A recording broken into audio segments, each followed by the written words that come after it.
Es el año 1975. Charlie y Nito dicen adiós con Sui Generis el día de los dos shows en el Luna Park.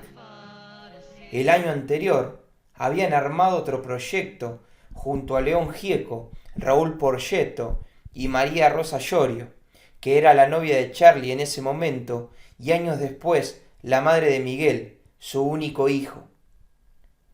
La banda se llamaba Por Sui Gieco, que era la mezcla de por Porchetto, Sui, de Sui Generis, y Gieco.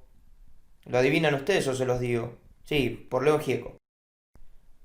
Comenzaron con algunas presentaciones en el Auditorio Kraft y luego hicieron una breve gira por el país, visitando las ciudades de Bahía Blanca, Tandil y Mar del Plata. En el 75 grabarían el único disco que tuvo el mismo nombre que la banda y un año más tarde fue publicado. Canciones como Quiero ser, quiero ver, quiero entrar, Viejo solo y borracho, Todos los caballos blancos, entre otras, estaban en ese álbum. Pero la más emblemática fue El fantasma de Canterville, que por algunas frases tuvo que ser editada, producto de la censura de esos años y anticipando el país que se venía. Pagué todas mis deudas, pagué mi oportunidad de amar. Poco después, la banda se disolvió por distintos motivos, pero principalmente porque Charlie ya tenía en la cabeza su nuevo proyecto, la máquina de hacer pájaros. En esa época existía una tira de humor gráfico cuyo protagonista se llamaba García y la historieta se titulaba García y la máquina de hacer pájaros. La coincidencia hizo que adoptaran ese nombre para la banda. Grabaron 2 discos de estudio, La máquina de hacer pájaros y películas, ambos bastante revolucionarios. El señor se llama Charlie García, probablemente su imagen no sea demasiado conocida por los medios de comunicación, y la intención es presentarlo y preguntarle, por ejemplo, ¿qué es La máquina de hacer pájaros? Es el nuevo grupo que formé, es un grupo de 6 personas, donde 4 tocan y 2 cantan. Argentina, 1976.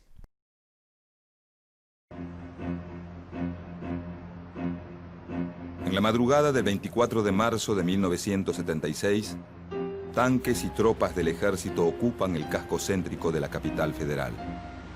Un nuevo golpe militar hace su entrada en la historia argentina. La población civil recibe la noticia sin mayores sobresaltos.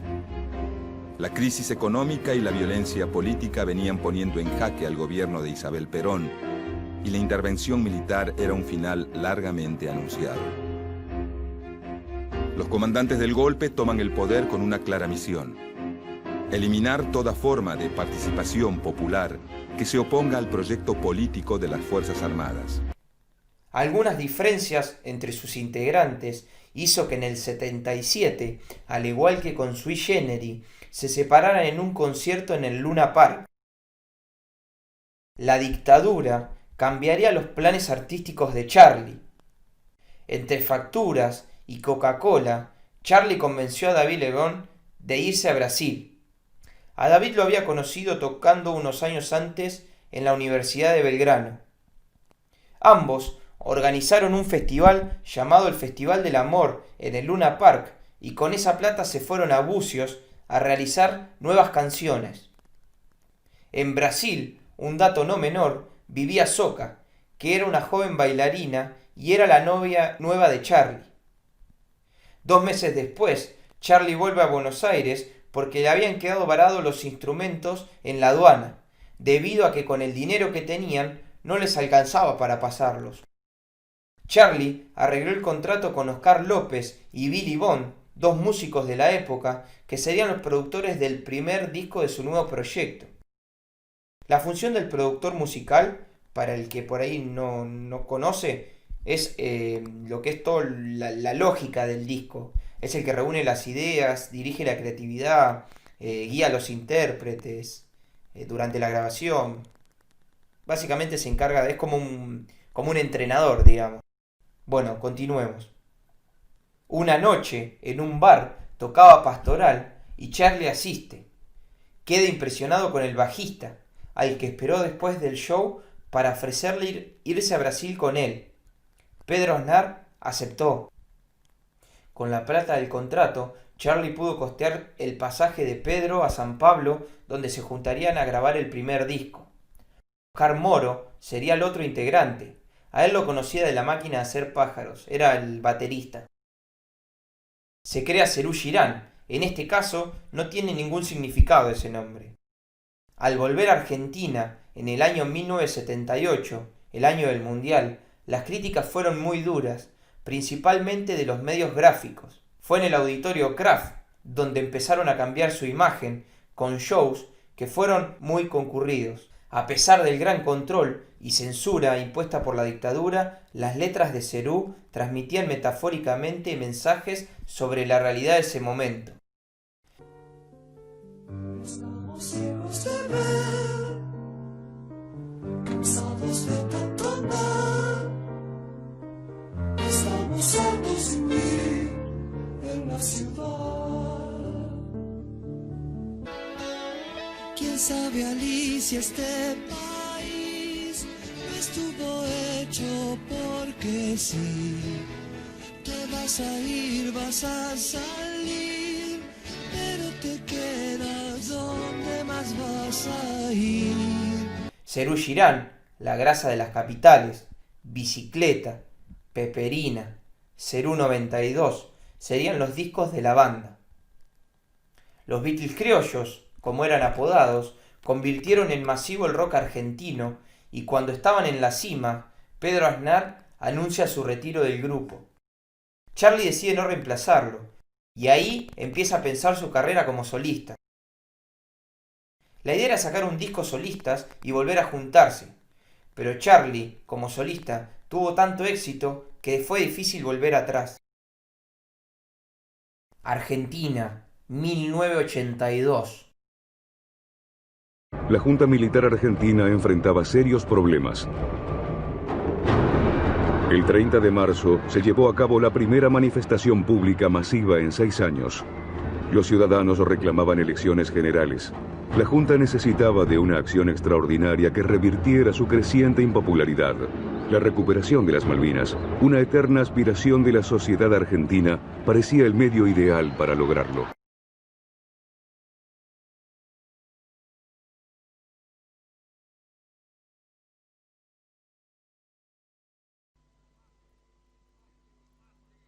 El combate de Puerto Argentino ha finalizado.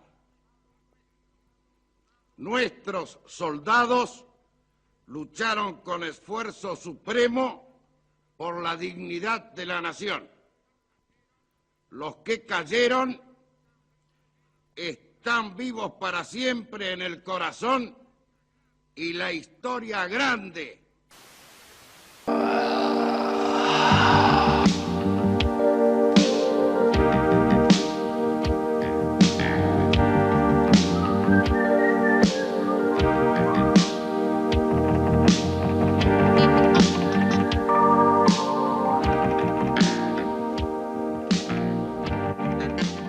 Es 1982 cuando finaliza la guerra de Malvinas y en Argentina se empieza a hablar de democracia.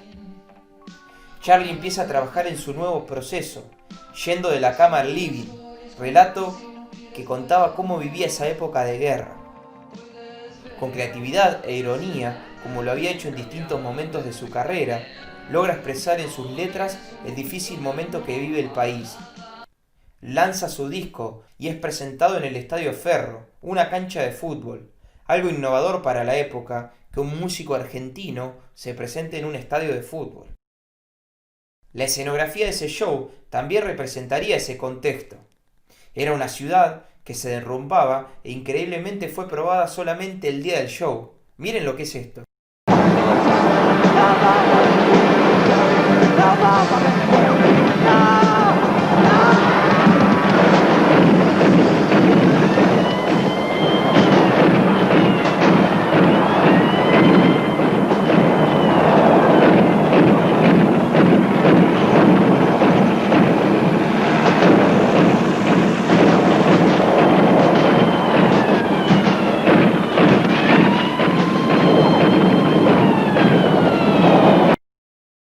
La presentación de este show es consagratoria.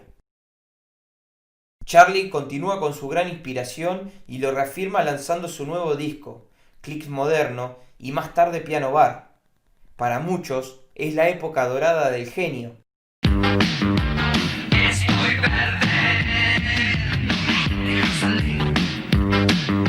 No puedo largar, no puedo salir, no puedo sentir amor, ese sentimiento, tengo que volver a ver. Aprovechando su éxito en el país, hace 3 presentaciones en Chile y en una se para en un piano y ya empiezan a aparecer sus primeras locuras arriba de un escenario. Porque hoy nuestra visita internacional se llama Charly García.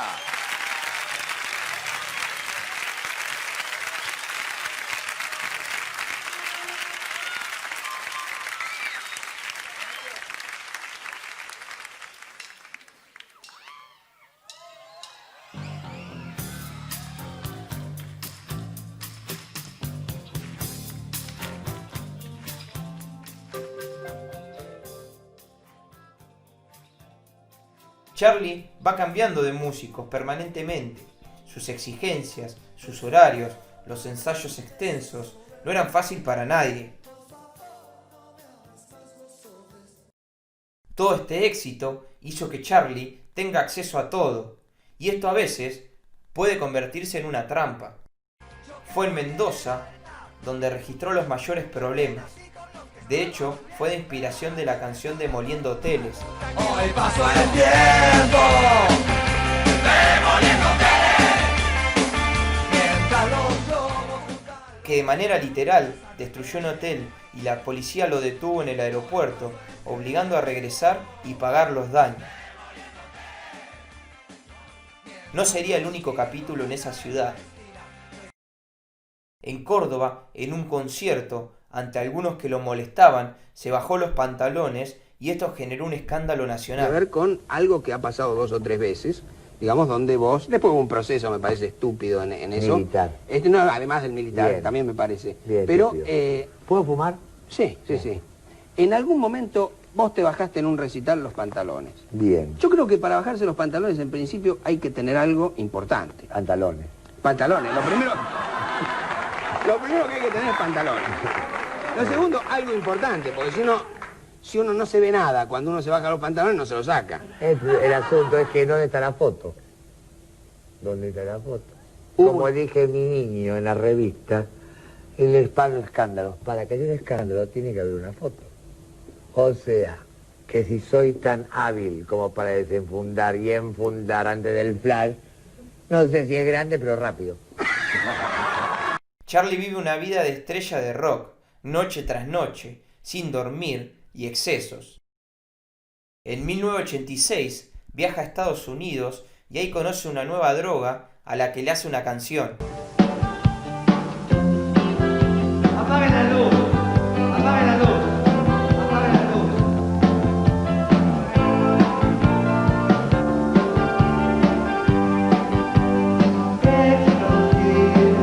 Todo el tiempo vivo en esta vida, un rebelde de amor, una forma de ser.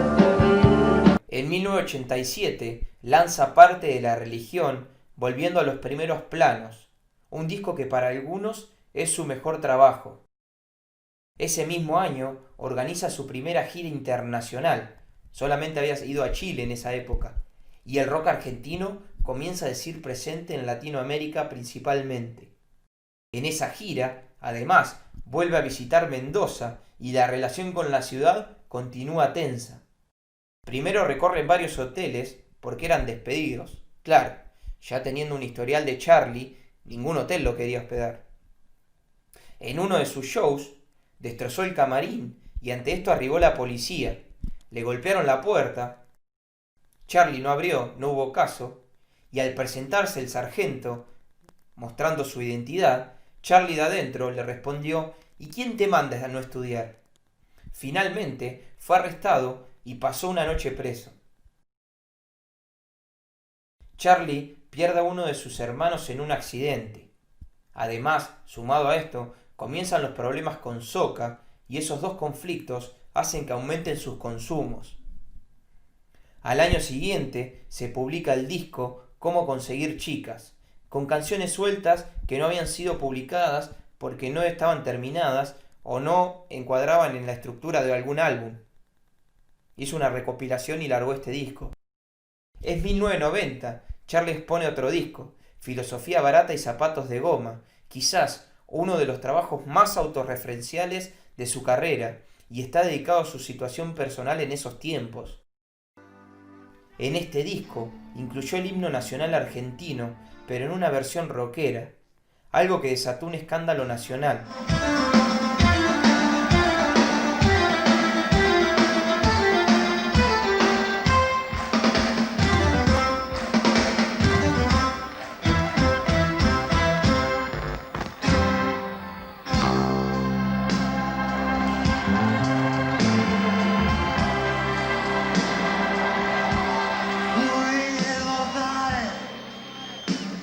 El grito sagrado, libertad, libertad, libertad. En 1991 se interna en una clínica para luchar con sus adicciones. Durante 3 meses mantiene una abstinencia de droga y alcohol, pero el objetivo no se cumple. Bueno, ¿cómo estás? Estoy bien. ¿Estás bien? Hace 24 horas que estás en la calle. ¿Qué fue lo primero que hiciste cuando te llegaste a tu casa? No te lo puedo decir porque por eso me internaron. No. Sé que a vos no te gustan las entrevistas, pero yo tengo que preguntarte todo eso porque la gente te ama. ¿Y si te hago así? ¡No! ¿Vos te acuerdas en Canal 9 que me rompiste todas las preguntas? ¿Estamos en Canal 9? No, estamos en el 11. Hoy internarte porque estabas loco. ¿Vos fuiste para descansar y para estar tranquilo? Sí, o sea, tenía Manhattan, entre el Caribe o en la clínica esa. Como me quedaba más cerca, tomé el colectivo para que la clínica... ¡Hola! ¿Estás más gordito? ¿Comías bien ahí? ¿Comías bien? Sí. ¿Estás más gordo? Bueno, no como... pero sí. No, porque siempre fuiste flaco. Estás más gorda vos también. Algunos dueños de hoteles de distintas ciudades lo obligan a pagar sus destrozos, seguido algunas veces por la policía, y un verano en Uruguay, en Punta del Este más precisamente, es declarado persona no grata. Pese a esta situación, publica en 1994 La hija de la lágrima, una frase que escuchó en Barcelona de una mujer hacia otra en una discusión. Los excesos continúan y a sus 43 años es internado contra su voluntad, pero con el consentimiento de su familia. Al poco tiempo, abandona el sanatorio y esto genera una pelea con su madre que rompería la relación. La aparición de Charlie con los pelos rubios fue algo de ese año en homenaje al fallecimiento de Kurt Cobain, el líder de Nirvana. En esos años, además, aparece la figura de Miguel, su hijo. Yo sé que un día ya no habrá perdón. Yo sé que un día no habrá confusión. Daddy, just trust in me.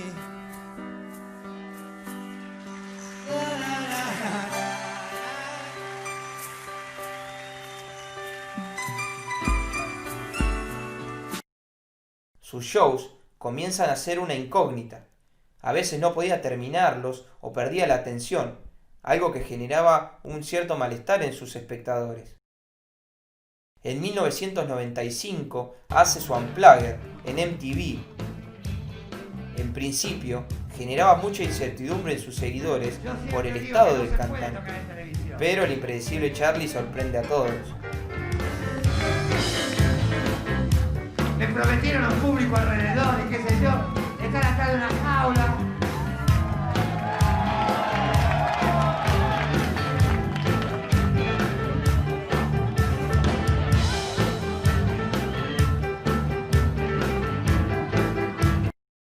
En 1996 publica Say No More, que significa No digas nada. Es quizás su trabajo más polémico. Este disco expresaba ese eco de los últimos escándalos del músico, con algunas canciones puntuales. Además, aparece el famoso símbolo que se creó para la oscura y llamativa portada del disco, con las letras SNM, ese símbolo que a su vez lució en su brazalete en muchos de los shows. 2 años después sale El Aguante, el 9º álbum de Charlie, que mostraba ese cambio sonoro y un estado de ánimo autodestructivo que lo acompañaría los siguientes años. En el 2000 vuelve a su enemiga ciudad de Mendoza. El 3 de marzo, en dicha ciudad, un productor lo va a buscar al 9º piso para que baje a hacer una conferencia. Charlie se niega, lo que el productor incita diciendo: acá todos somos iguales. Charlie le responde: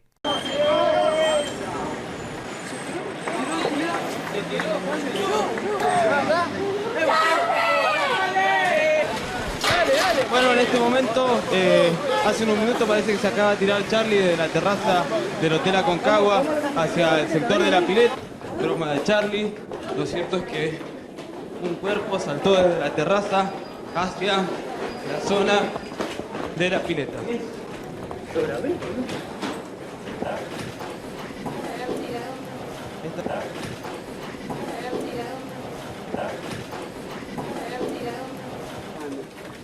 Loco, parece que... Bueno, está bien Charlie, afortunadamente, para alegría de todos los fans. Está muy bien. Está descansando en la pileta en este momento. Vamos a tratar de acercarnos hacia él. Mándate, Dani.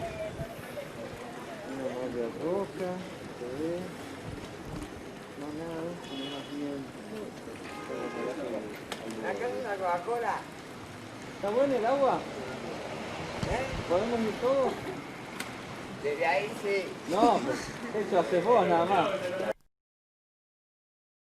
Luego de esto, subió por el ascensor todo mojado y le preguntó: ¿así que somos todos iguales? En el 2002 saca otro disco, Influencia, su 10º álbum, y vuelve a las primeras planas con un producto musical. 2 años después, fallece María Gabriela Empumer, la amiga y colega musical, a causa de un paro cardiorrespiratorio. Un golpe muy fuerte para Charlie, que queda muy afectado. En el 2003 publica Rock and Roll Yo, celebrando sus 52 años, que contiene unas pocas composiciones nuevas y una canción repetida en 2 versiones. Confirman que Charlie ya no es el mismo. En 2004, Charlie participa del Quilmes Rock y hace una versión de Seminare que quedará en la memoria de todos, Bajo la lluvia.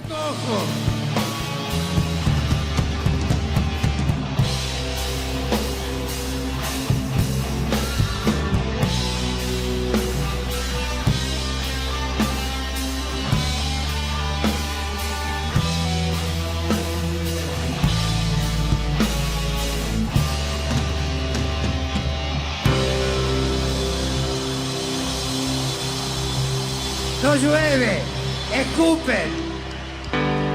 Voy aquí, vas a entrar. Nena, nadie te... Esta es la fiesta.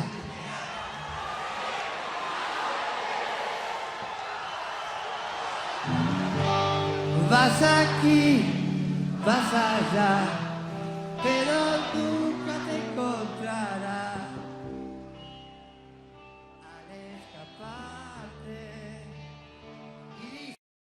3 años después, Kill Hill es el disco que se publica.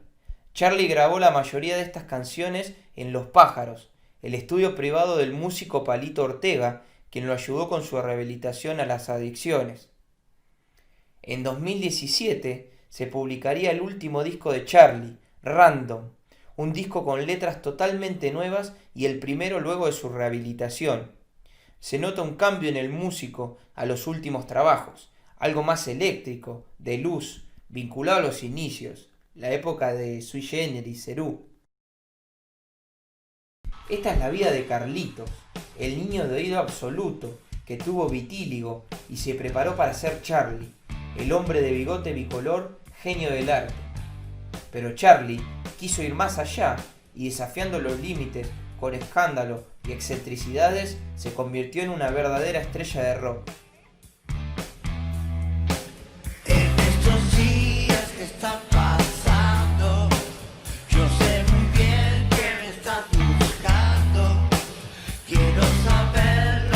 existe.